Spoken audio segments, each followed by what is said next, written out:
Apparently, fat people are not unhealthy.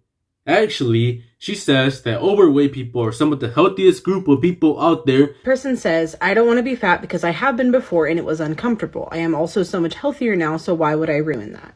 In that last video, when I asked, why do you not want to be fat? It was to get you to think about the reasons behind not wanting to be fat. Doesn't really matter the reasons why you don't want to be fat. Doesn't really matter. It could be being healthy. It could be looking better. It could be to not get bullied.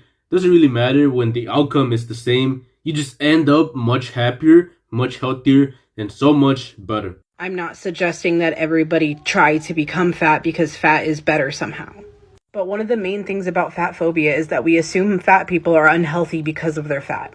Well, yeah, fat people are unhealthy because of their fat, but not only that, the fat is just a representation of their unhealthiness. It's a way to determine someone's health because the fat, you know what that means? It means you consume so much shitty food, so much junk food, so much fatty food, so much sugar, so much salt that, not only is your body unhealthy, but we can see that through the fat. I mean, fat does cause blood clots, so, fat is unhealthy. But even if every single person on this planet ate the same foods, did the same exercise, we all lived the exact same lives, there would still be fat people and non-fat people. And I mean, that's kind of true. People have a different, metabolism, different bodies, but that's a minority.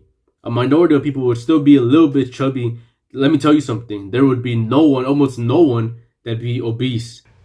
And there are some healthy habits that you can adopt that will probably make you lose weight. So let's say, for example, that I don't want to drink soda because we know soda is not good for you.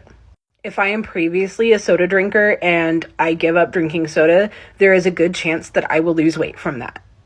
But even if I did not lose any weight from cutting soda out, the cutting out of the soda is the healthy habit. You know why you wouldn't lose weight if you stop drinking soda? It's probably because you keep eating a lot of food. You keep eating a huge amount of sugar. So the cutting out of the soda, yeah, that's healthy in theory, but you're still putting a lot of sugar and a lot of carbs and a lot of calories into your body. So that's why you don't lose weight. So yeah, maybe you got a little bit healthier because you stopped drinking soda, but let's be honest, if you stay the same way, you're probably just consuming another form of sugar anyway. Like, people fall into this trap. They can say, I'm gonna stop drinking soda, I'm gonna stop drinking coffee, that's gonna make me healthier, but then they consume other forms of sugar. Maybe they start drinking juice. In all the videos that I've made about this in the past couple days, I was very clear to say intentional weight loss, because that's what I mean when the intention is weight loss and not health.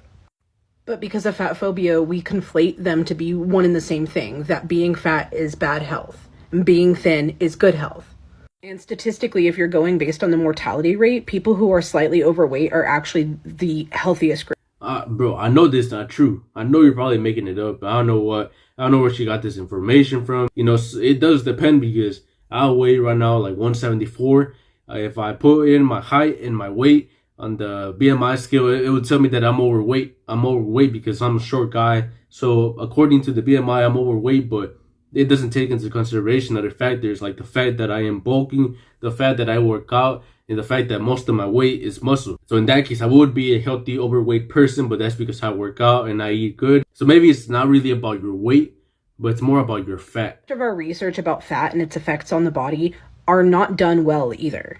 All of these studies are also based on the BMI, which is also not accurate and has racist origins. But the BMI is pretty accurate most of the time. And how are you going to say that the BMI has racist origins? I don't understand when people put the two together. They say that being fat phobic and being racist are the same thing, that being fat and judging someone for being fat is deep rooted in racism. And bro, how? So yeah, your weight doesn't necessarily mean that you're healthy or you're unhealthy. It's more about your body fat percentage, because we know for a fact the fat is unhealthy. It causes, heart disease, it causes blood clots. And fat is just a representation. It's your body showing to the world that you live an unhealthy lifestyle, and that's just sad.